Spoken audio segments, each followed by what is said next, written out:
Hey yo, welcome to the Best Day Ever podcast, filmed here live in Oakanda, California. It's your boy, Mr. Trusav. Poor baby. Yes, Mr. Tru Sav, live and direct here for another exciting episode. Wow. This last weekend, this was really interesting. A lot of stuff to go over. A lot of stuff happened. So much, there was ups, there was down, there was good, there was bad. There was good times, there was bad times, and some other shit happened. First thing, picking up where we left off. I told you guys last time I had met a lady at the gym that was talking about, oh, I love your motto and so on and so forth, and she had this business opportunity for me. So I was like, okay, I'm rather trusting of people. I don't really question people too much. I just kind of believe it. Like, oh, okay, you're gonna put me on. That's what's up. So I talked to her for a couple of days. Now we were supposed to meet at Starbucks. So I get to Starbucks early. I'm trying to be professional. Get there about 5-10 minutes early, and it's packed. It's all the tables are full, all the little desks are full, the counter, everything. So I'm looking, sorry. It's past my bedtime already. It's another late night. So I'm looking for her and I don't see her. So I'm looking. So I end up buying like some apple juice or something. And she calls me and says, I'm here. So I'm looking around. I'm like, you're not here. I can clearly see who's here and who's not here. So I said, well, yeah, I'm inside too. I don't see you. And she said, oh, well, I'm next door at the cafe place. Like, okay, all right, whatever. So I go next door, and it's a small little bistro type deal. So I see her. It's like, oh, hey, how you doing? Do all the niceties. How you doing? Best day ever. And I can see that she had already met someone before me, because she still had like a coffee, some donuts, stuff like that. So as this meeting starts, I'm trying to get a sense of, is this person who they say they are? So, I mean, like I said, I've worked at a couple of businesses, worked for a couple of people, so I can kind of get a sense on if someone is who they say they are. No, that's not to say that every person who owns their own business or something like that has a pile full of cash on them, but usually they dress in a certain manner, they act in a certain manner, and the jury was still out on her. So meeting starts, and she's kind of asking some regular questions. How do you feel about this? How do you feel about that? Well, one of the questions she asked was, are you process orientated or goal orientated? And it's like, it's all about the goal. It doesn't matter how you got there as long as you got there, right? Oh, perfect answer. And she kind of asked about my background, where I went to school, why I wanted to do this, why I met her, so on and so forth. I'm still not really getting a sense of what it is that's supposed to happen. Because normally, if someone says, oh, I have this opportunity for you, they just tell you. Like, hey, this is what I do. Are you rocking or not? So I'm still waiting. I'm still trying to play it out. Like, okay, let's see what it is. And then she asked me if I had read this book, or if I knew who Robert, oh God, I'm going to kill his name, Kiyosaki is. Basically, is the guy who wrote Rich Dad, Poor Dad. So it was like, of course I know who that is. She's like, well, I got the sense because a lot of the things that you were talking about are in the book and yada, yada, yada. So she still hasn't said what this is. So now I'm just kind of like, okay, well, I'm waiting. Like, where's the part where you ask for some money? She was like, oh, I would never do that. And it's not about me asking you for money and this and this and this, but I work with these investors and we make all this money and la di da di da di da di da. But she still hasn't told me what it is. So she was like, okay, I think that you and I can go forward from today. So I'm like, okay, that's fine. Like, so let me know what I need to do or where we need to go, so on and so forth.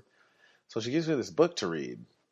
And what is it? It's Business in the 21st Century. So I'm like, okay, like, that's cool, whatever. She's like, yeah, I need you to read it by the next time we meet, which would have been a week from that Sunday. So I'm like, all right, that's fine. It's 150 pages, whatever. Fine with me. So, oh my God. Oh, I don't know why I'm so tired, but yeah, I do. I work like 70 hours a week. So, she gives me this book to read. So that's fine, whatever, that's expected. I'll read the book or whatnot. So, when I get home, I read the book. I started reading it, and the book was written in 2009. And I'm saying this because one of the people that he talks about a lot in the book is Donald Trump. Oh, if he only knew, if he only knew. So, I mean, I don't have anything wrong with the Donald. Like, I don't know him. But it was funny that he was featured so prominently in the book as a business expert. Well, so I get to the first chapter, get to the second chapter, and it's a lot of stuff I already knew. What did they say? They said there's 4 kinds of people: employees. What is it? Employees, small businesses, big businesses, and then investors. Employees is obvious. Small business is obvious. Small business being anybody under 100 employees. Big business being anybody over 500. And then investors, obviously, is someone who invests in said business. Now, I struggled through the first 2 chapters because it was kind of a lot of stuff I already knew. So it wasn't really something I enjoyed reading. Because to me, it seemed like she thought I didn't know like what was going on. So she thought that she was putting me up on game, apparently. Which, bless her heart. I mean, it's not her fault. I mean, I'm sure she didn't know. So to her, she was doing me a big favor by letting me know all this wonderful knowledge. But as I read it, it got to the 3rd chapter. In the 3rd chapter, it says, oh, and this will be your introduction into network marketing. And that was when the red flag hit me. I was like, network marketing? I was like, wait a minute. So I do what I should have did in the first place. And I Googled the book. And I Googled a couple other terms. And wouldn't you know it? The first thing that pops up is someone who describes the exact experience that I had. They were at a store. Someone approaches them. Oh, I like your philosophy. So and so and so and so. You should come check me out.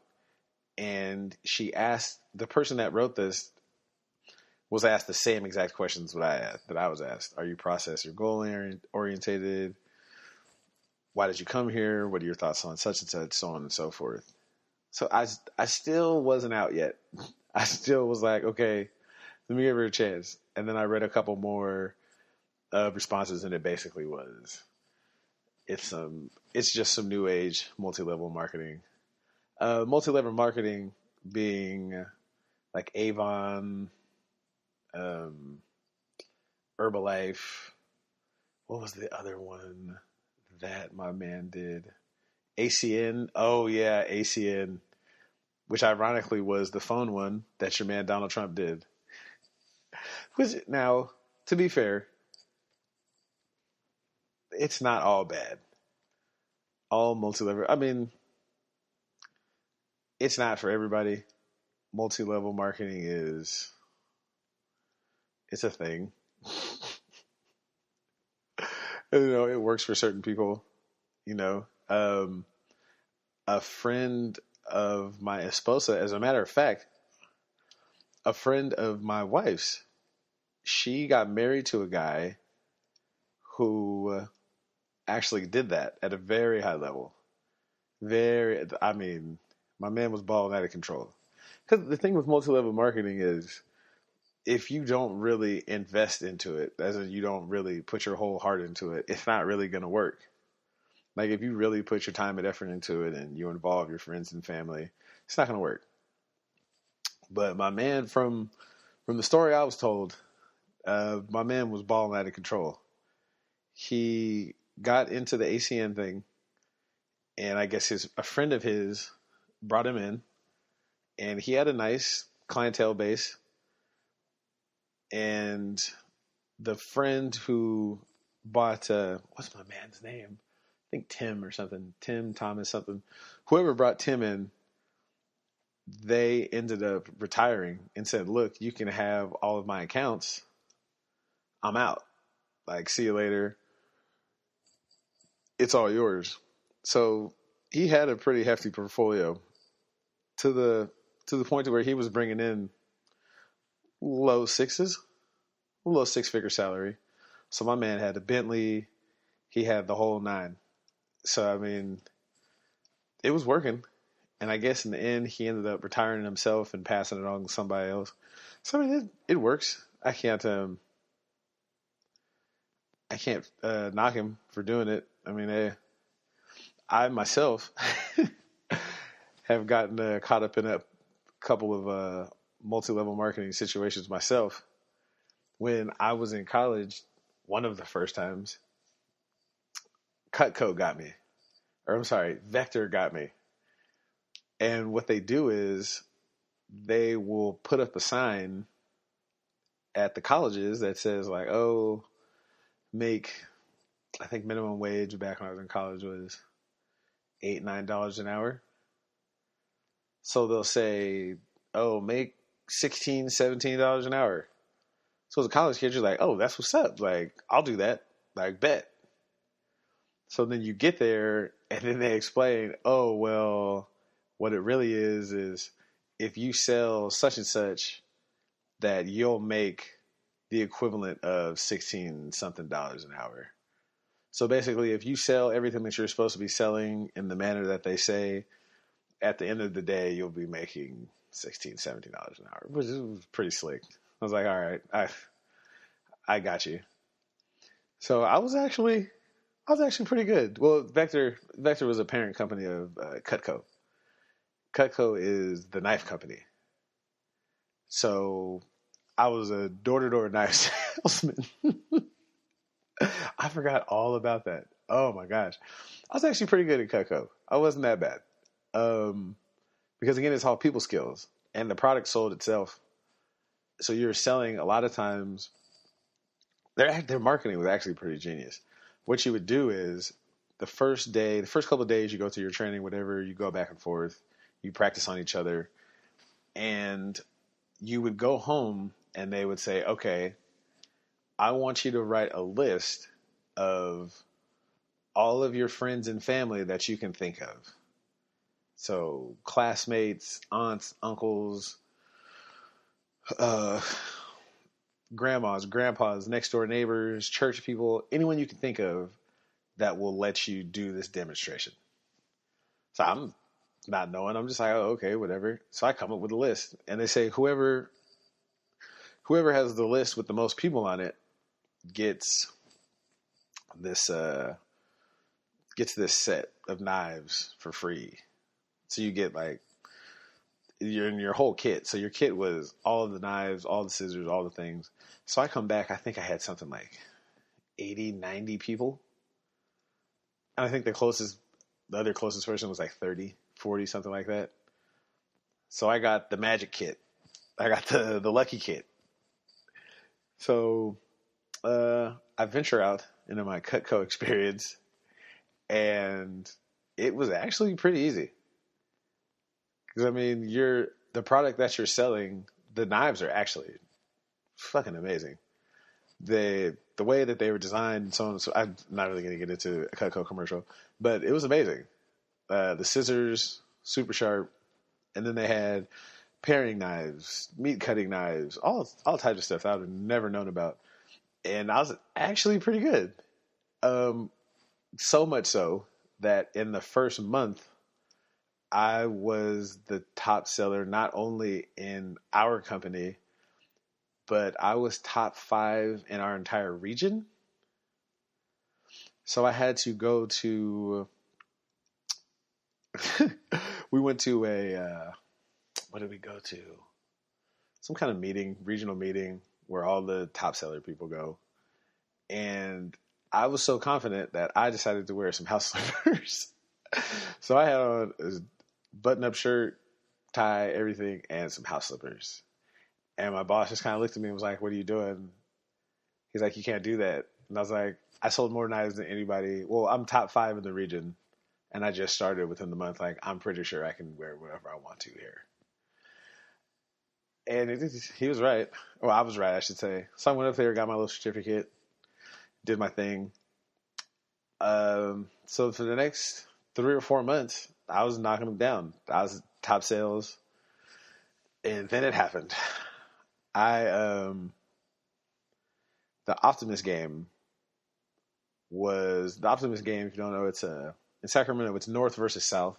So it's all the best high school football players in your area, and they play a football game in one of the last weekends of August before everybody goes to college.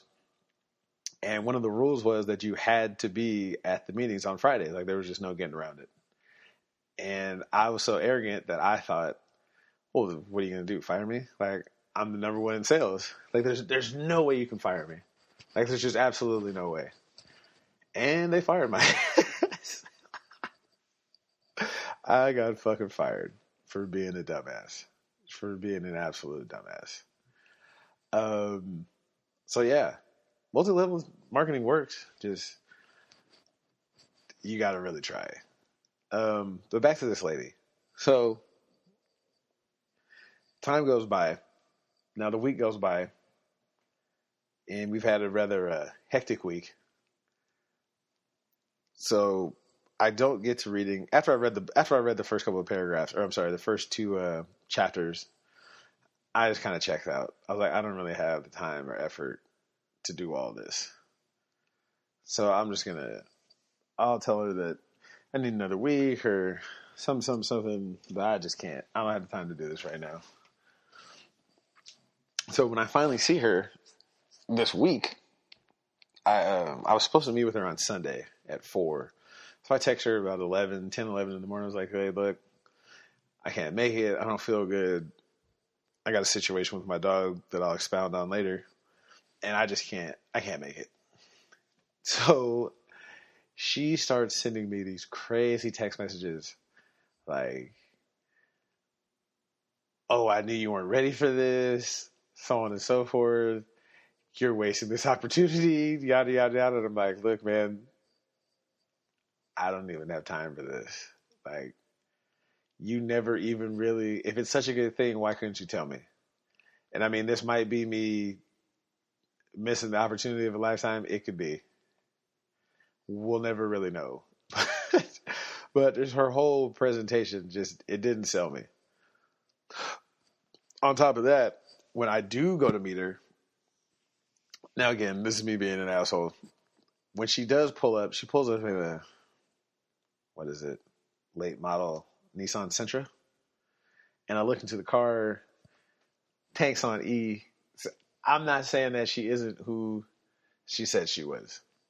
She could 100% be the entrepreneur that she claimed to be. But I don't think so. But it's cool. Like, whatever. We'll find out one of these lifetimes. Now, the reason why my life was so hectic this weekend, we had a visitor, an unexpected visitor, to say the least. One of my wife's friends. Well, I come home from work on Saturday, and who was supposed to be here? Yeah, she had said one of her friends was coming.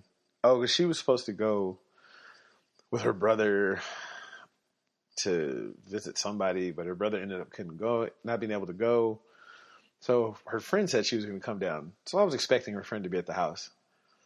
I get off work, come home, and her friend's there. I play nice. Hey, how you doing? Whoop, whoop, whoop.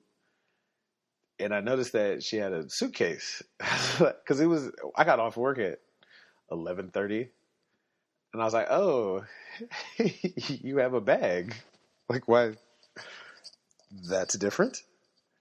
And she went on to explain that her friend had been evacuated from where she lived at because of the fires that are going on up here. So I was like, okay, like that's what's up. So tomorrow you're going back, right? And she said no. They had been evacuated and they didn't know when she would be going back, which is fine. Whatever. I can't be upset because someone was displaced due to an event that was not of their own doing. So we're gonna have a house guest for a while. So that was it was fun. I loved every moment that Dr. Kim Medicine Woman was here. It was it was exciting. It was. I think that they thought that I would be upset. I guess that she was staying, or that I would feel some kind of way about it. I don't know why. I mean, like I said, you are here because your neighborhood is on fire. It's not like you're here just because, oh, me and my dude broke up, or because I'm just here freeloading. So I don't know. I mean, I get it. Now, to be fair, I have had, well, I shouldn't say to be fair. I have had circumstances where I had roommates that wouldn't get the fuck out. That I talked about Goku Super Saiyan Rivers before, I think. Maybe. I don't remember. I think I talked about him being a lazy bastard. Possibly. I can't remember. Well, we'll talk about him too. The One of the first roommates I had that wouldn't get the fuck out. What? Nah. We're not gonna talk about him. We'll leave him alone. Yeah, we'll leave him alone. But we will talk about Goku Super Saiyan Rivers. Now, young Goku was probably one. Well, he was one of the original Tru Savs. Like original. Like, yeah, he has a shirt and everything. As a matter of fact, he's in one of the pictures. I'll post one of those this week. So, when I was living in the house in Greenhaven, I had an extra room. Well, at this point, I had two extra rooms because Orenthal had moved out, so it was just me. So I needed other people that would move in. As a matter of fact, I think Jordan's mom was living there. So yeah, we had another room, but it was still the kicking spot. And he had called me one day and was like, "Yo, my mom's about to kick me out. Is it cool if I stay at your house?" I'm like, "Yeah, bro, it's good. Like, I'm gonna pull up on you. Just grab your stuff and let's go." Cause I mean, like I said, I'm a sucker for a sob story. So I mean, whatever. Fine with me. I pull up. I pull up, and he's got all his stuff packed. I mean, he's got a bag, whatever. And his mom comes out, and she fucking shot puts his PlayStation 2. That's how long ago it was. Like, just fucking from the neck, throws that shit in the driveway, and he starts freaking out. "Mom, why did you do that? This and this and this." She's like, "That's all you give a fuck about is this goddamn game. This and this and this." And I'm just like, damn, bro. Like, she shot put it the PlayStation. Little did I know what I was getting myself into. I had no idea. I'm just trying to be the good friend, and it was something else. So we get there. We get to the crib. So it's same business as usual. It's party time. We're kicking it. Whoop, whoop, whoop. And I had told him, I was like, I'll give you about a month. You know what I'm saying, to get your situation together, look for a job, whatnot. I'm not really tripping on you having money to pay me right now. Like, I get it. You just got kicked out of mom's house. You don't really have a job. I get it. So he's like, all right, that's what's up. Now, things got strange off top.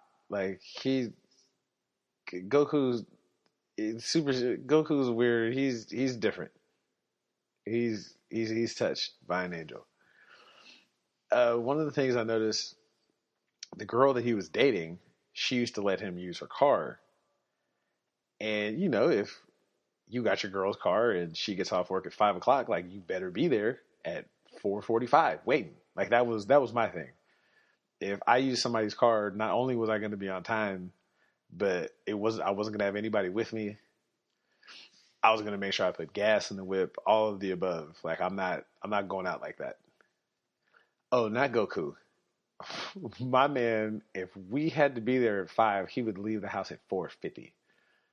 And to get from Greenhaven to downtown Sacramento at 5 o'clock, you're not getting there in 10 minutes. I don't give a fuck how much you speed, how much you weave in and out of traffic. It's not going down like that. So every day he would be late, and then he wanted us to go with him to be late. And I'm just like, nah, bro, I'm not fucking with you. So one day he finally convinced us to go. So we pull up late. It's me, Goku, and Nelly. He pulls up and looks at her like, get in the back. I'm like, bro, you're wilding. Like, she's gonna fucking snatch all of us out of this car. Like, what's wrong with you? So, to her credit, she was a stand-up woman. She didn't snatch us. I got out of the car and was like, yo, it's your car. Please don't leave us here. This nigga's wilding. And this was a daily occurrence. He would be late to pick her up. All types of punk ass shit. So another thing that he would do is, it was like the Three Musketeers at the house. It was all for one and one for all. If one of us went to a McDonald's or a Burger King, Taco Bell, like, and we were with a woman, or we were with some woman that we were dating, like, we'd buy a couple double cheeseburgers or something for the people at the house. Like, you're not going to eat in front of the homies. Like, that's not what you do. Like, that's nah. Like, I can't go to get something to eat and then come back and eat it in front of you. At least if I'm gonna do that, I'm not gonna bring the bag back. Like, I'm just gonna go eat and come back, and that's it. Like, I'm not gonna come back and just eat in front of you, knowing that y'all didn't really do nothing today. But he would always do that. He would, and then we'd be like, "Yo, like, we can't get like some fries or something." Oh, bro, I forgot. Like, this motherfucker right here. And then at the time, he didn't smoke weed. So that's all we did was smoke weed. So the first time, we were like, why don't you just hit the weed one time? You know, we're on some Friday shit. You ain't got no job. You ain't got shit to do. This motherfucker hits the weed, and he turns into the giggle bandit. Everything's funny. Ha, ha, ha. Oh, I should have smoked weed a long time ago. Like, all right, man, whatever. So the next day, we're playing the video game. All of a sudden we hear, hey, where's the weed at? So we're looking at him like, well, drop 5 and we can get a bag. Oh, well, I don't got no money. I was like, well, you can't not have money and then talk about where's the weed at. Like, that's not how that works. Like, it's one thing if you don't smoke and then we're just offering it to you, but you can't ask where's the weed at and you ain't got no money. Like, that's, nah, bro, like, you're just tripping. You're out of bounds right now. So this goes on, and I'm like, whatever, I'm not tripping. As long as you get this money and you get this job popping, you're just going to be the weird roommate. Like, it's all good. So finally, the girl he was dating, her dad ran some kind of paper plant, or he was the big boss man at his job. He gets Goku an interview. He goes in, whatever, gets the job, or he has an interview for this janitor job. Now, at the time, the job paid $18, $19 an hour. which is $10 above minimum wage. So we're like, oh, like, word. Like, you just came up, bro. Like, that's what's up. His exact words to us were, I'm nobody's janitor. And we were like, what do you mean? What do you mean you're nobody's janitor? And he was like, I'm not going to work as a janitor. And I was like, wait, what do you mean? You're not going to work as a janitor? He was like, yeah, I'm not going to take the job. Like, they want me to be a janitor, and I'm not going to do that. So I was like, okay, well, here's how this is going to work then. If you don't take the job, you're not going to have a place to live. Because, like, you're not just going to live here for free. And his response was, oh, well, but I thought it was, I was like, no, sir. I gave you a month. You have a job. Like, he's giving you a job, making way more than minimum wage, and you're turning it down because you are, and I quote, no one's janitor? Yeah, that's not going to work, Playboy. But, yeah, if you find a job, feel free. Just slide on back through. At the time, we were still playing on the same semi-pro team. And so now, this is where things get awkward. Because we're still, like I say, we're still on the same semi-pro team. So we go to practice the next week, and I'm getting all these weird looks from people. So I'm like, okay, like, what's the problem? Like, what's going on? Like, oh, Goku told us what you did. And I was like, well, what did I do? Like, oh, he said that you let him stay with you, but you kicked him out because you tried to fuck his girlfriend and he found out. I said, what? Hold on. Wait a minute. Hey, yo, my man, come here. So I made him come over, and in front of everyone, I was like, so why did I kick you out again? And he got to stuttering and stammering like liars do. And I had to explain in front of the whole team, like, yo, my man said he was too good to be a janitor and that he wasn't going to work this janitor job, and that's why I kicked him out, because he wanted to freeload and he didn't want to work. And then everyone was like, oh, okay, that makes more sense than you just kicked him out because you tried to fuck his girlfriend.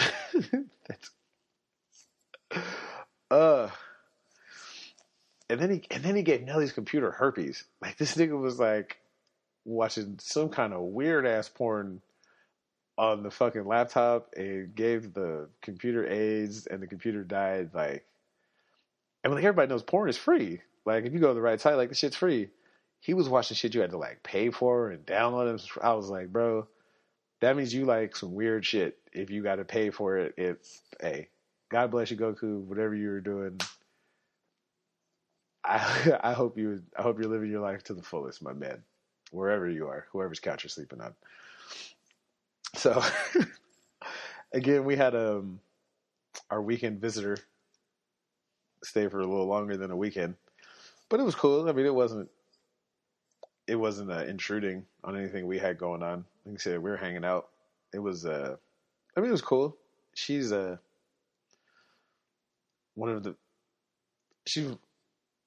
almost said something really fucked up.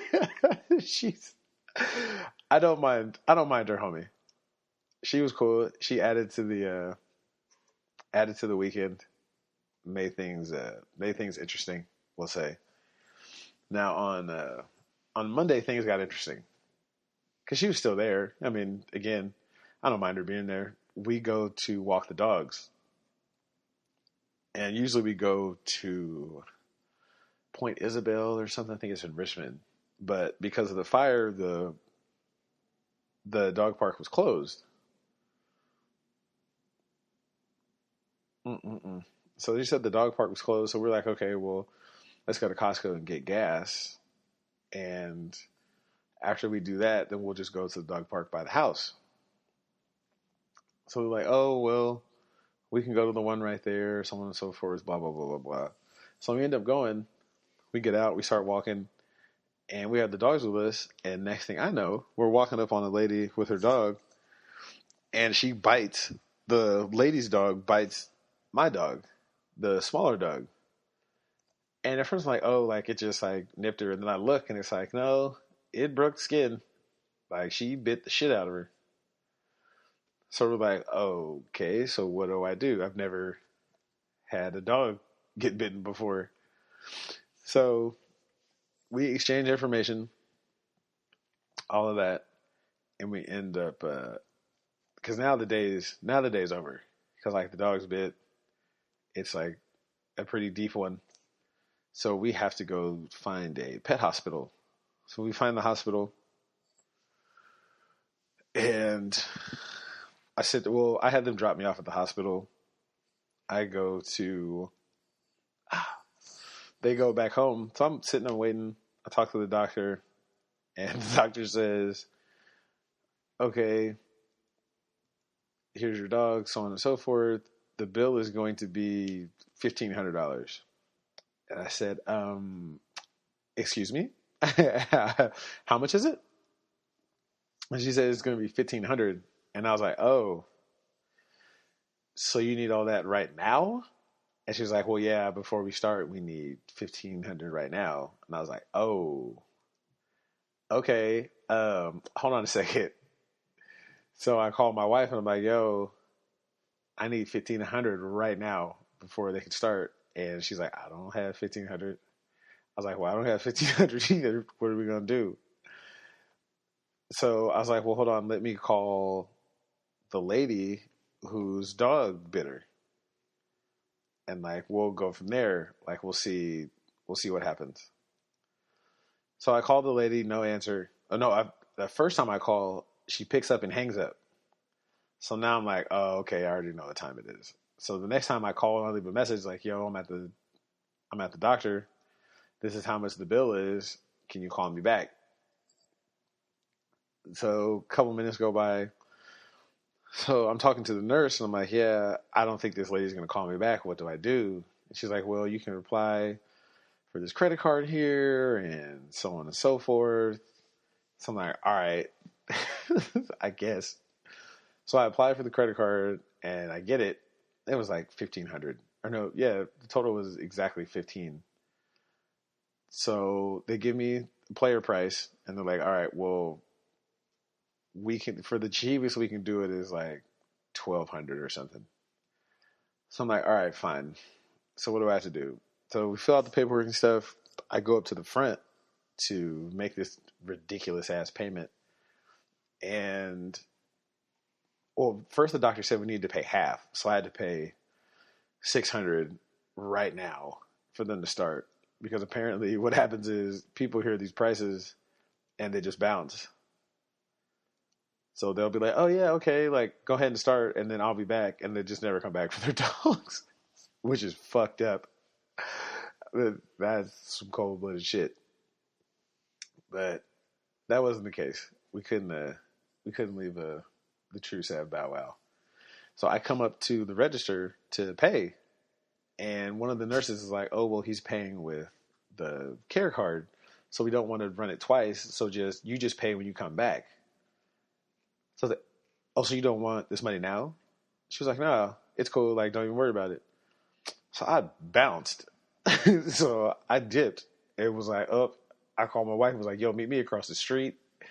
Hurry up before they come outside talking about where's the other half of this payment. And as I'm looking at my phone, I see I had a missed call. And so I was like, missed call? Like, who called me? So I called the number back and it's the lady. And so I'm like, hello? She's like, yeah, I got your message, but I couldn't really hear you. Here, hold on a second. Here's my husband. So I'm thinking, okay, here comes the bullshit. It's not my fault, some. And to be fair, my man was a stand-up dude. He was like, it's our fault, 100%. Let me know how much it was. Whoop, and we got it. So I stopped immediately and was like, well, hold on a second. Let me transfer you to the receptionist. Hold on a second. So I walk back inside with the phone and hand the phone to the receptionist like, hey, this is dude who's going to pay for it. Here you go.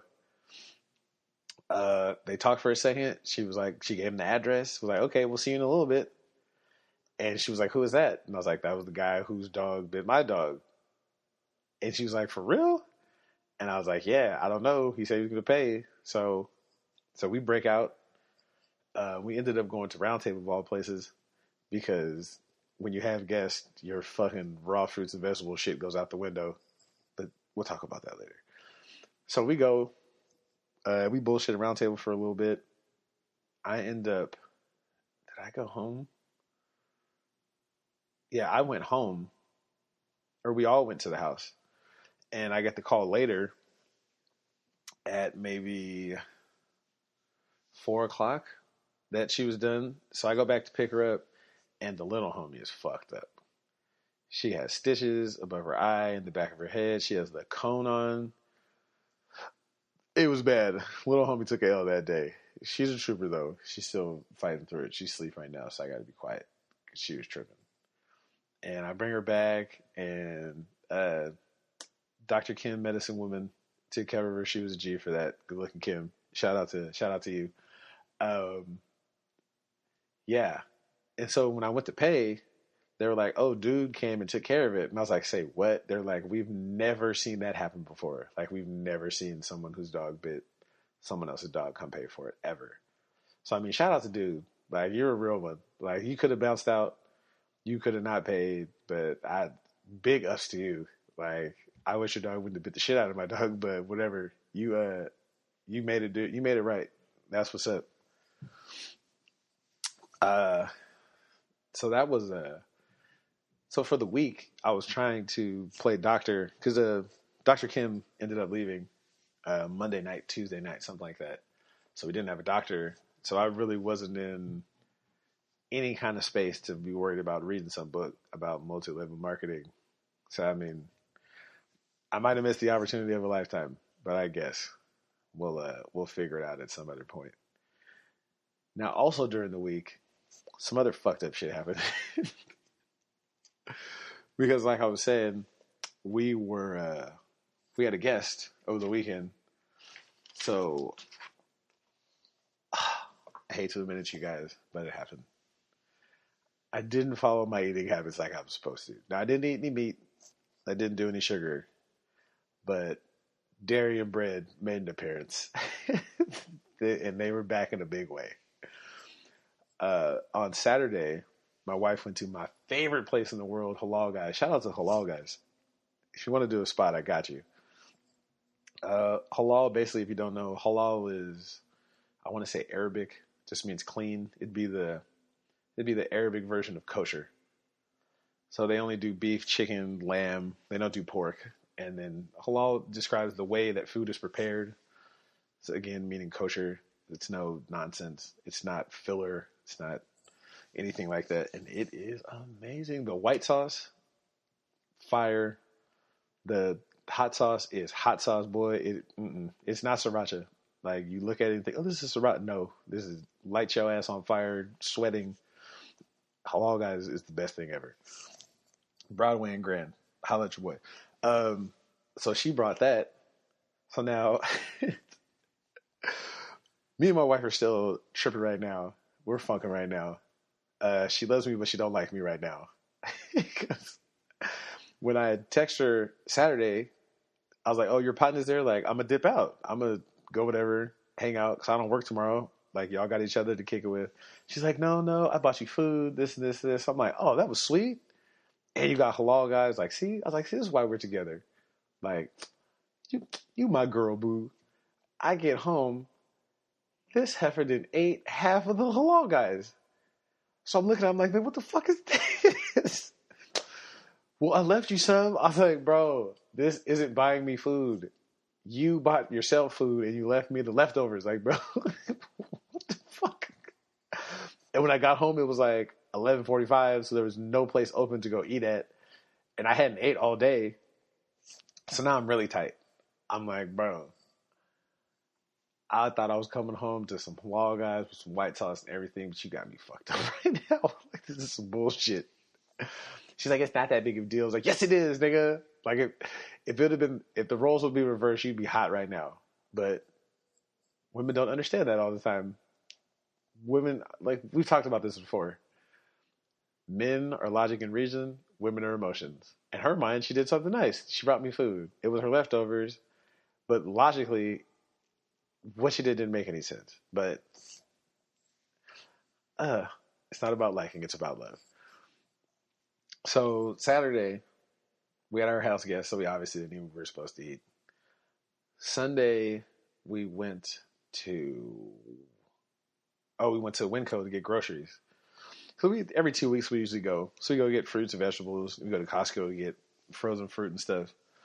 So again, Dr. Kim Medicine Woman was with us, and I know my wife was probably trying to sell her on the raw fruit and vegetable thing. So when she go, because she was asking certain questions like, well, how often do you go here? How much does it cost? And I was like, oh, you're trying to do the math.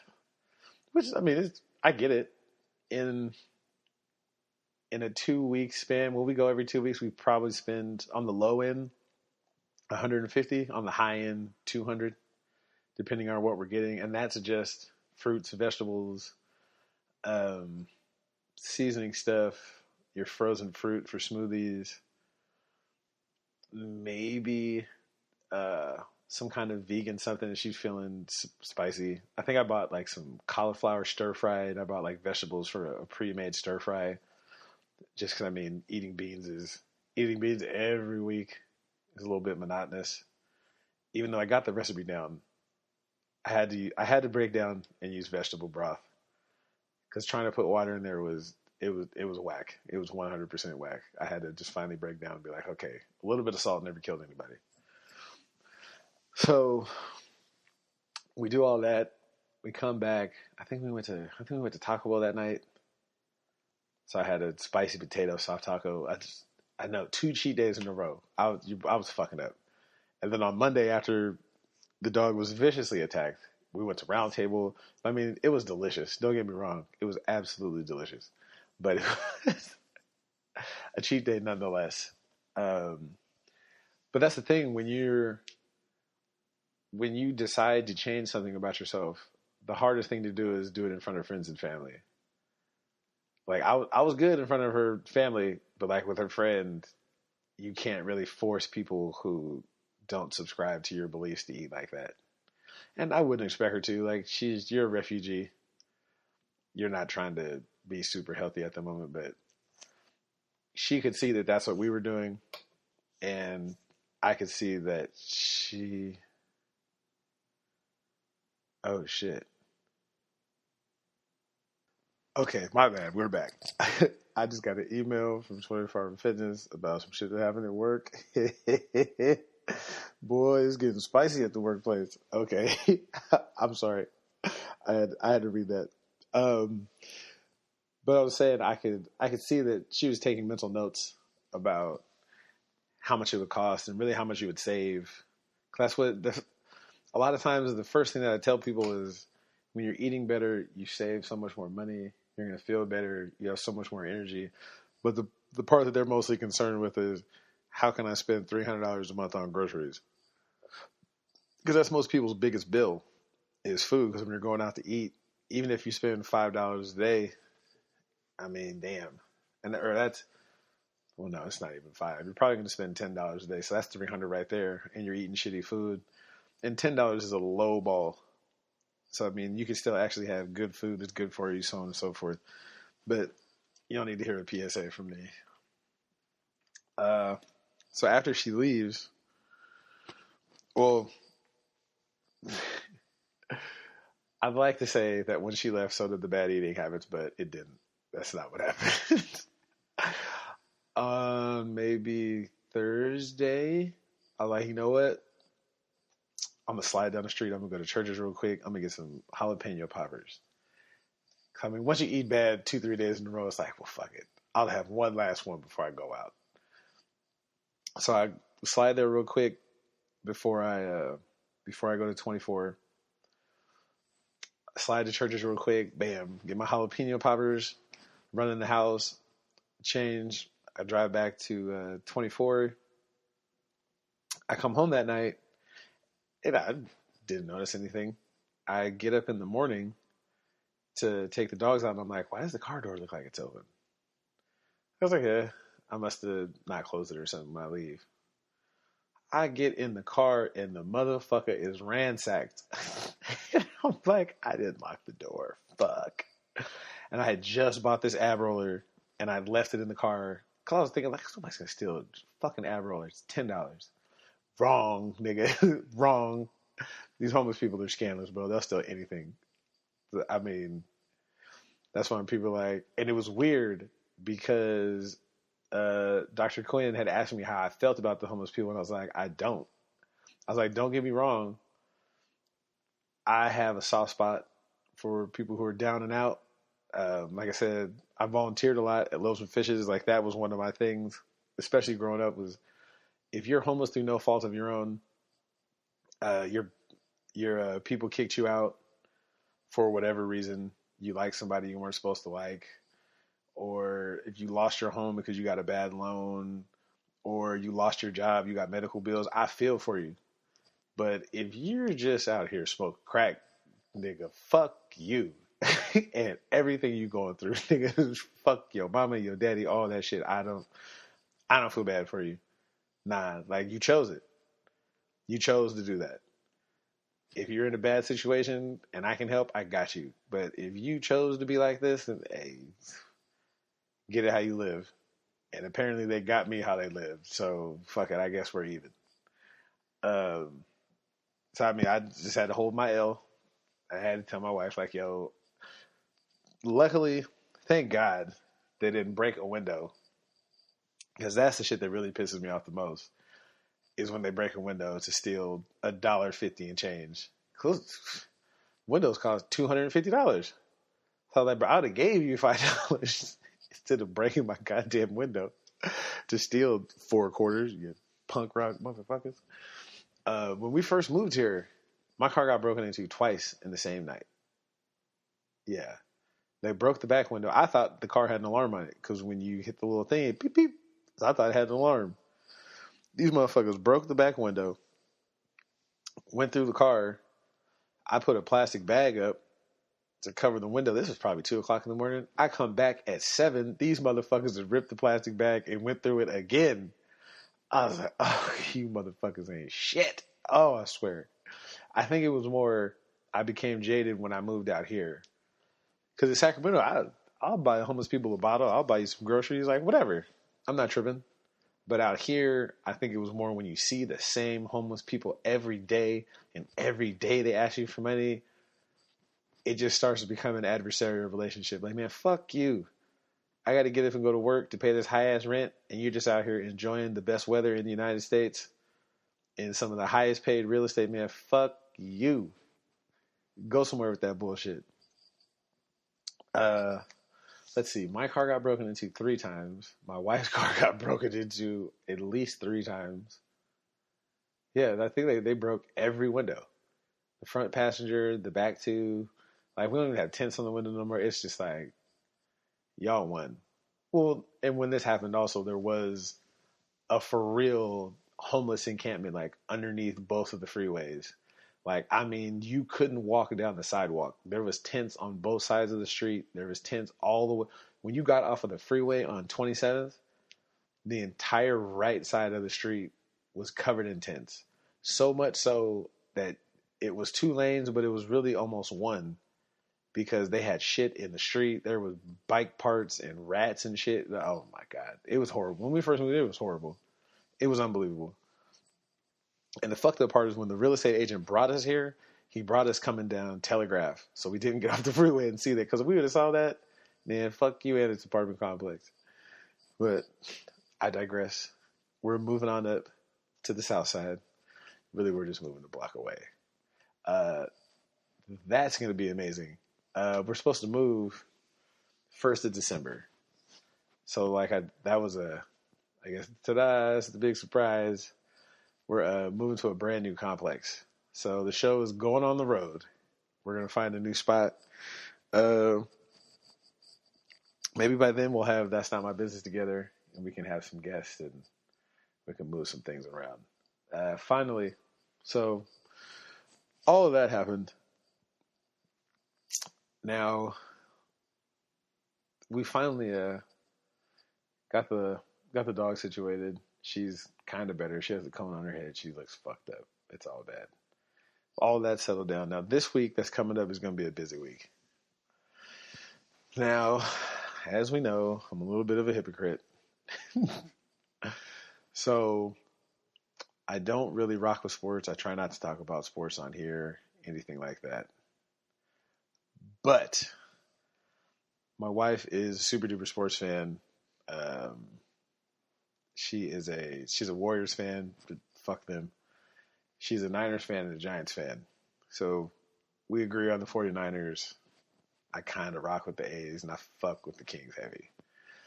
I don't watch it. I don't really go like I used to, but I mean, if someone asks me if I have a team, I'll play along. So before the season started, a friend of ours was selling tickets. And she was like, what games do you want to go to? I was like, well, I guess let's go to Seattle and LA. I guess those will be good games. And I didn't get the Packers tickets, which was a mistake. Cause I thought it was like Green Bay's not gonna be any good. Wouldn't you know it? They're fucking 7-2. But you guys don't care because I want to. That's not what we're here to talk about. So this coming week, if the stars line up and everything goes how it's supposed to go, this could be my week. Thursday is the final night game at the Coliseum for the Raiders. I know. It's Raiders-Chargers. Now, I've never been to a Raiders game. Never had a desire to go. My first time at the Coliseum was earlier this year when we got tickets to the A's game. Shout out to the Oakland A's. Love the tickets. Chris Davis, you're a G. First time. Never been to the Coliseum. I've seen it a million times. Never been there. And we live down the street now. Let's see. So that's Thursday, the 7th. November 6th is a Wednesday. I'm tripping. I did this all out of order. Immortal Technique comes to the town. Now, when we were in Bakersfield, I missed the concert. There was a concert in LA that we were supposed to go to, but for one reason or another, I couldn't go. I wasn't going all the way to LA for a Technique concert. Nothing personal. I just didn't want to drive 2 hours. Had to get an Airbnb. I didn't want to do all that. So he will be here Wednesday the 6th. Tickets are like $25, but I work the next day. So I don't really know. I don't really know. But I'm like, this could be the best week ever. I don't know. I'm debating. I want to fuck with Technique. I love him as an artist. I love what he's talking about. It's rap, but yet there's a political feel to it. It's not just money, cars, clothes, and hoes. It's actually things that you can learn about while he's rapping. So I don't know. I'm debating. I'm debating on how late I'm going to be to work. As a matter of fact, the first concert, it wasn't a Technique concert. The first concert I ever went to was Summer Jam. That doesn't really count. Well, I guess it does. The first concert I ever went to was Summer Jam. 1997? Summer of 97. It had Rome. A whole bunch of other people I can't think of. It had Aaliyah. Who else was there? 112 was there. That's so embarrassing. I can't think of who it was. But yeah, that was the one where Aaliyah got hit in the eye with a pin because they wanted 112. Aaliyah, yes, Aaliyah. That Aaliyah got booed off stage damn near. Sacramento's a beast. That's why we can't have nice shit. Sacramento, you niggas are some animals. 112 showed up late. They tried to flip over the limo. People were fighting in the crowd. It was wild. I guess that would be my first concert. I don't really think that counts. The first concert I went to was with my man Orenthal James Simpson, and we went to the Up and Smoke tour. Now this is ironic because Orenthal don't smoke. You know? But I mean, that was the first real concert we ever went to. It was at Arco Arena. I went the wrong way. Arco Arena was off of Highway 5. I was on 99. We were smoking in traffic on the way. I had a convertible Rabbit. And we pulled up next to this white guy. And this is stop and go traffic. He's like, hey, let me hit the weed, bro. We're like, all right. Pass the weed to him in traffic. He hits all that type of shit. Thanks, bro. Passes the weed back. We're like, he's going to be high as fuck when he gets home. He's going to be in trouble. We realized about once we passed the mall, we realized we were going the wrong way. So we turn around, skirt, drive back. We get to the concert. Now, mind you, I had a jacket on. I had like maybe 5 blunts rolled. We get to security. They're doing pat downs. My man pats me down, and it's in my jacket. Like, I'm not even thinking to hide it or tuck it somewhere. He pats me down. He feels the box, opens my little zipper up, pulls it out, looks at the weed, looks at me, looks at the weed, looks at me again, puts it back in my jacket, and is like, have a nice concert. I was like, my man. Got in there, saw the first couple of acts. I think it was a West Side Connection or something. Who is it? Exhibit something. Then I fell asleep. I was so high, I fell asleep. I fell asleep. Just in time for Eminem and Snoop Dogg and them. Good times. I'm probably not going to be indulging like that this time, especially since the concert starts at I think the concert starts at 7, so probably ends at 9. Just enough time for my old ass to come home and go to sleep. Like, I'm not doing all that. But sounds like fun. It should be a good time. So 6th is the concert. 7th is Raiders Chargers. Friday is nothing. Now Saturday, this is the day. I've been waiting 2 years for this. Cal faces Washington State. Before, when we first moved here, I'd never been to a big-time college football game. I'd been to Sac State countless times, but Sac State, no one gives a fuck about Sac State. I love you guys. Love the Hornets, though. I'll come check you guys out whenever. But on the grand scheme of things, like, nobody's really checking for Sac State. And my wife went to a major school. She was WSU, so that's her alma mater. So anytime anything WSU comes on, she's repping it. Whether basketball, baseball, football, underwater basket weaving. But WSU has stunk ever since she's graduated. They've been absolute ass in football. Ass cheeks. So out of, I think, 130 schools, they've been ranked between 120 and 130 as long as we've been together. That's 10, 11 years. They fucking stink. Now, to their credit, they do have one of the Splash Brothers, Klay Thompson. Klay Thompson went to Washington State. So that's what she rests her laurels on right now, is that one of the Splash Brothers went to WSU. Yeah, so did Ryan Leaf, motherfucker. So, congratulations.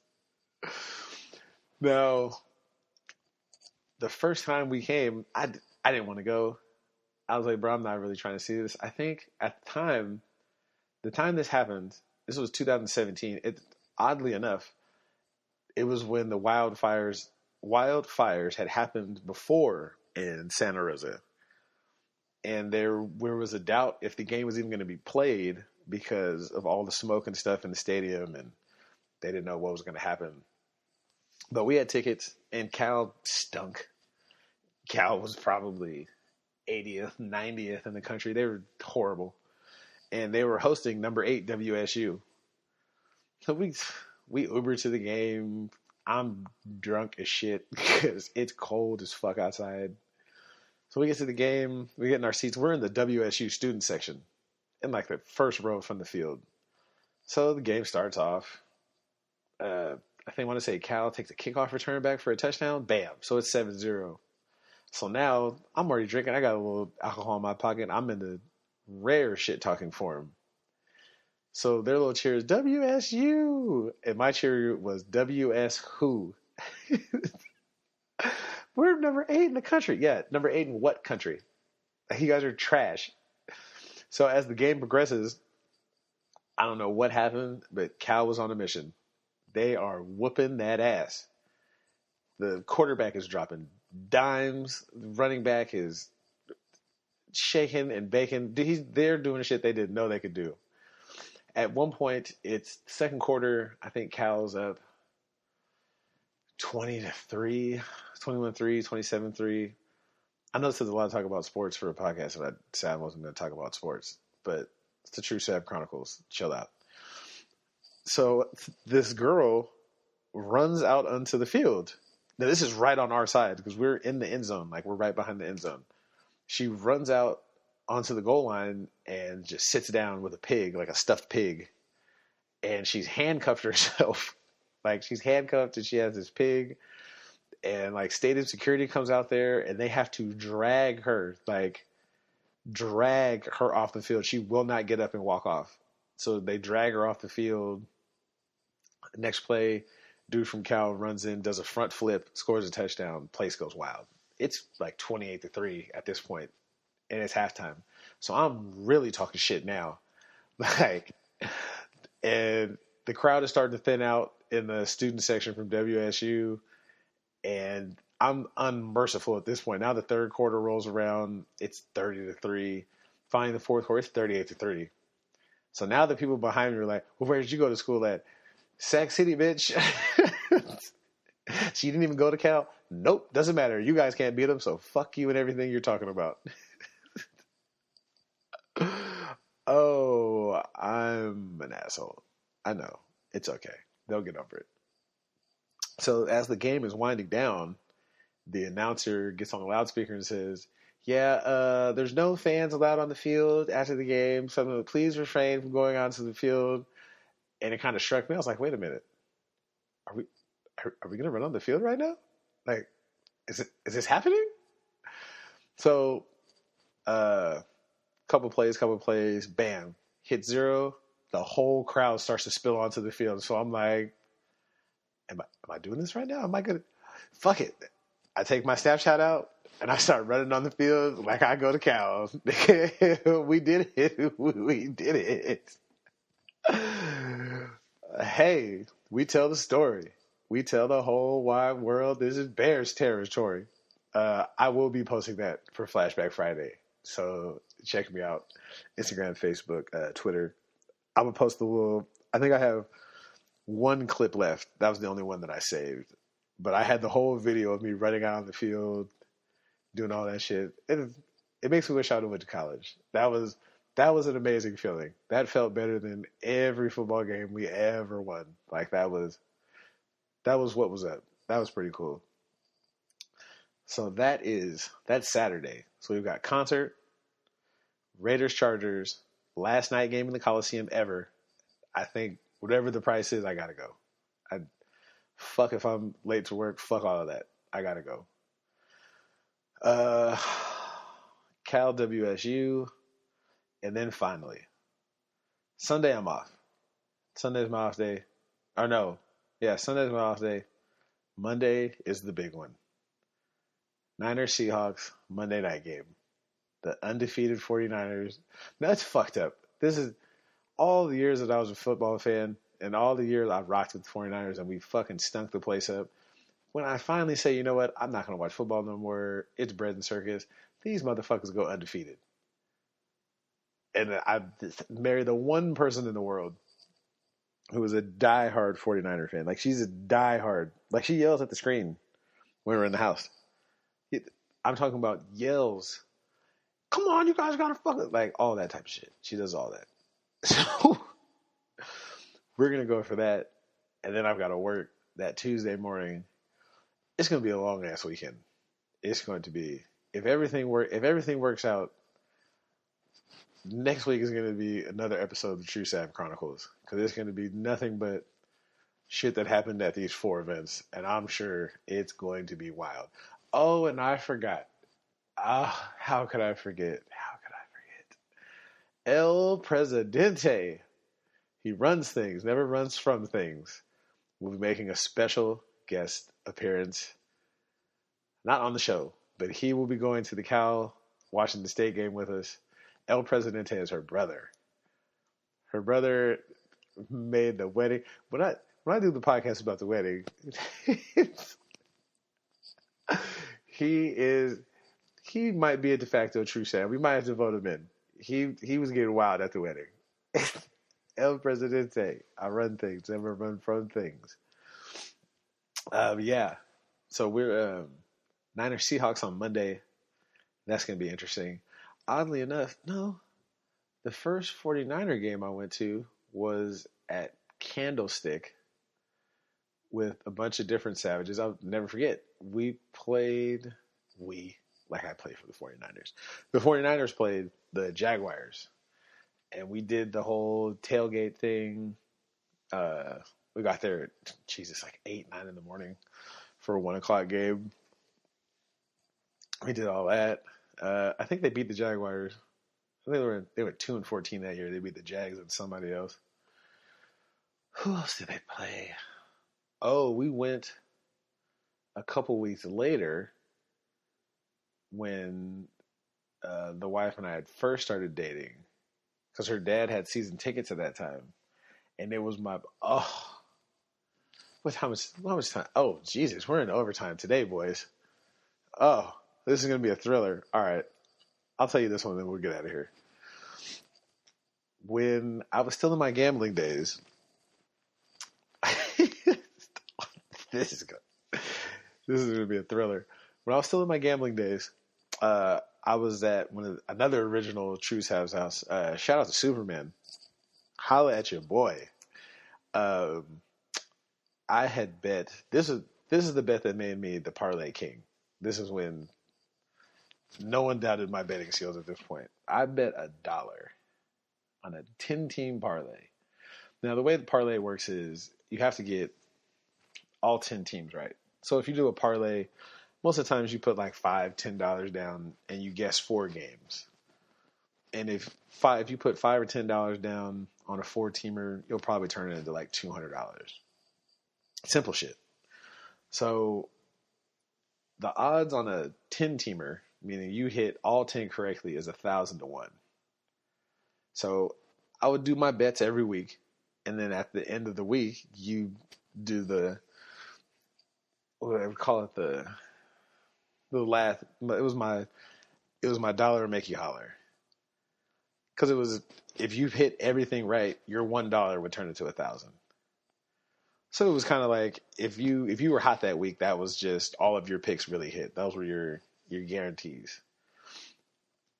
And I had done a combination of basketball and football, and I didn't really pay attention because I know some of my cards had lost. I kind of had some of them down to memory, but I knew the 10-teamer one because that was the most lucrative one.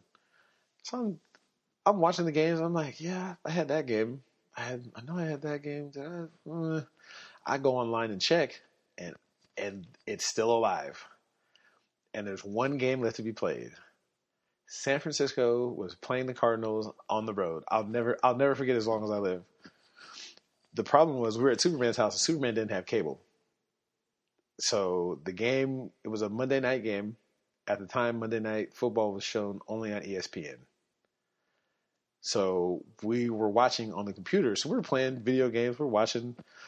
And the Niners, did they stink? They still had Willis and Bowman. It was 10 years ago. So they weren't that bad. They were just starting to become one of the better defenses. They still had Alex Smith. But the Cardinals, I think, had Larry Fitzgerald and Kurt Warner at that time. So it wasn't going to be an easy win. I think the 49ers were +4. Or they -4. They were +4, meaning that whatever the score was, you would add 4 to their score because they weren't the favorite to win. So we're watching the game, and I had told Superman what the deal was. So they didn't really understand what was going on, but they're paying attention because they know that if I win, I just won $1,000.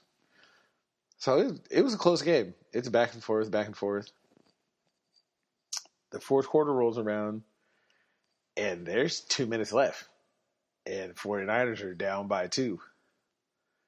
So I'm sweating now because I'm like, if they can hold on. Or no, the 49ers were winning by 2. So I'm up. Nope. You know what? The 49ers were a favorite by 4. That's what it was. See, I'm forgetting the goddamn story already. Anyway, 49ers are favored by 4. They're up by 2. The Cardinals are driving. And it's, if you've never watched a sporting event on a computer, it's fucked up because it shows it in segments. And if I was thinking I just would have listened to it live, I just would have turned the radio on to listen to it, but I wasn't thinking. I was high. So I'm watching the Cardinals drive down the field, and I'm just watching my money, just the chances of my money dwindle. So all of a sudden, it says Cardinals 28, 49ers 22. So I'm like, oh, fuck. They scored a touchdown. That's it. I lost. All of a sudden, the number goes back down. So I'm like, what the fuck? Like, what happened? Wait. And on the little screen, it was like, oh, touchdown called back. Something. So I'm like, okay, I don't know. So now there's 30 seconds left. It's like second down, third down.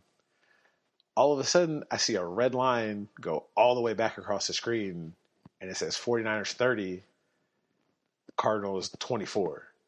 So I'm like, oh shit, what just happened? Like, what the fuck? I've never seen that before. What had happened, and again, I'll never forget this play. The quarterback for Arizona throws an interception, and Navarro Bowman ran it back for 99 yards, and that sealed the victory. So we go fucking nuts. Because then the score goes final. So once the score goes final, I know it's a wrap. I just won $1,000 off $1. So we're going crazy. So we're like, oh shit, I did it. Woo. So I immediately call the gambling thing. Hey, I need my money like right now. Send it to me. And so they're like, oh, well, you have to wait like 72 hours before we can send it to you. I'm like, I'm not even tripping. I need like 700. I'll leave the other 3 for gambling. Send me the name, whatever. I'll go pick that shit up. So when that happened, it was me, Superman, and my man Neil deGrasse. Another honorary Tru Sav. We gotta have an episode about my man Neil deGrasse. Wait a minute. Did we? I don't think we talked about him, but we'll talk about Neil deGrasse. So we end up saying, okay, you know what? We're going to go to San Francisco next weekend because that's when the game is. Because Superman and Neil were already going to go. So I was like, I'll just kick a couple dollars down. We'll do that. And it'll be all good. So I don't remember what they were going for, but we ended up going. We get there the first night. I'm drunk as shit. I didn't have to drive, so it didn't matter. We go to Chevy's. I get my nachos grande. Everything's cool. We get back to the hotel room. I throw that whole shit up. But when you're drinking, after you throw up, it's all good. So I'm back. Bam. We're live and direct. So now we're out till probably it had to be 3-4 o'clock in the morning. We hit every bar in San Francisco. Now Neil deGrasse, when he gets drunk, we call him Barney because he just doesn't make sense. He's just fucking blah, blah, blah, blah, blah. But when he's sober, this fool would read books on astrology for fun. Like, not the astrology like if Mercury is in retrograde. Like, I'm talking about like, this is the density of the 13 moons that rotate around Jupiter, and these are the chemical makeups, like that type of astrology. Like, not he was the smartest person, one of the smartest people I ever met until he got his drink, and then he was just he was something else. We ended up getting kicked out of like 2 bars before we even got inside because he was just so drunk and belligerent. So finally Superman was like, Neil, I'm gonna fucking beat your ass if you get us kicked out of one more place. So at that point, Superman was just like, hey, give me your debit card, fool. And every place we went, Neil, drinks were on fucking Barney. So we get back to the hotel room. Again, it's like 3 o'clock in the morning. So I'm rolling the blunt on the desk. We're about to smoke. And these fools are in here having a WWF wrestling match. Because Superman was tight. He was like, bro, we got kicked out of all these bars. We couldn't go kicking because you were being a fucking asshole. And he rock bottoms this fool onto the bed. Now they're wrestling in the background. I'm drunk as shit. I'm just rolling the blunt. Now it's 3 o'clock. in a hotel and we're doing this. 3 o'clock in the morning, I should say. So hotel security starts banging on the door. So I'm like, I come to the door. Hey, what's going on? Dude's like, yo, what the fuck are you guys doing in there? I'm like, oh, they're just wrestling around. He's like, yo, cut that shit out. Before he's like, first of all, it smells like weed in here. You're not even supposed to be smoking in the rooms. Like, look, you're not from here, so here's the deal. If we get one more fucking complaint, we're going to kick you guys out, and you're just going to be out on your ass. So we're like, all right, chill. So we smoke some weed, we go to bed. The next day, I go to meet my girlfriend at the time, now my wife. I go to meet her at the game. So she's like, well, I got a ticket for you. I don't know about them. I'm like, well, I can't leave them. Like, that's my ride.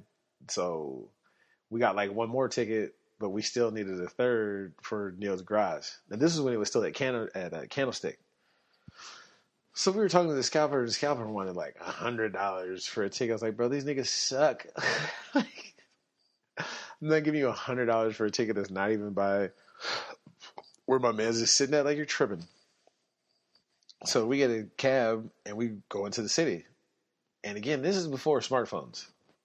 Like, smartphones weren't out yet. So we ended up getting a ride to like, not even Jack London. It might have been Jack London Square. And we're like, oh, we'll just walk to Pier 39. Like, it's not that far. It only says it's like 20 blocks. But what they didn't fucking tell us is that it was 20 blocks up a fucking hill. And it's a San Francisco hill. It's not no punk ass. No. It was the real deal Holyfield. And we're still hungover from the night before. So we're walking, because none of us really had money for a cab. Like, we were like, that's not really in the budget. We just caught a cab from Candlestick to downtown. So we walk the fucking 20 blocks. First, we had to stop at a bar on the way up because we were just that tired. We finally get to Pier 39. We eat some food. We go to a bar out there. And by now, we're beat. It's almost dark. We've been walking around all day. We finally just bust down and like, look, we might as well just go back to the house. We had all the fun we were going to have. And yeah, we rode back somewhat victorious. Neil wondering why he was $300 short on his. But we had a great time. It was good times. Whew. Right down memory lane.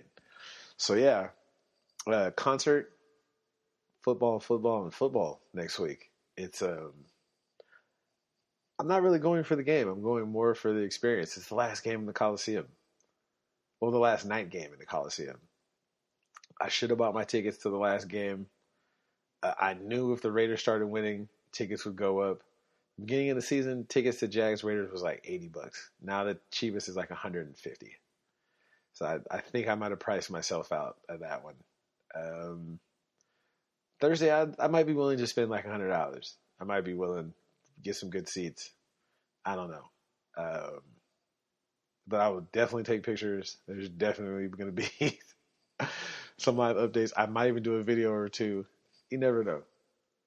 Oh, what is my YouTube channel name? Hold on. Wait a minute. Hold on. Wait. My YouTube channel, Best Day Ever Podcast. Best Day Ever Podcast. I'll upload a video onto there too.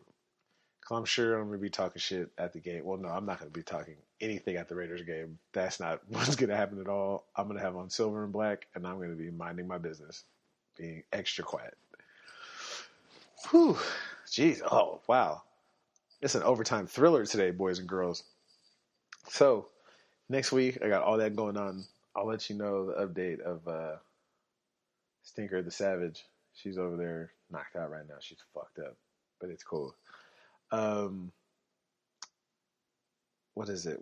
Oh, Twitter, Instagram, Facebook, Tru Sav Comedy, Best Day Ever Podcast at gmail.com. Questions, comments, or concerns, or even if you have oh shit. It is so spicy right now in these emails I'm getting from work. I'm so sorry. All right. Tru Sav Comedy, Twitter, Instagram, Facebook. Be sure to follow and all that. Questions, comments, concerns, Best Day Ever Podcast at gmail.com. I can't get yesterday back. I might not get tomorrow, so that makes today the best day ever. holla at your boy, and I'm going to have the time of my life this week. All right, peace.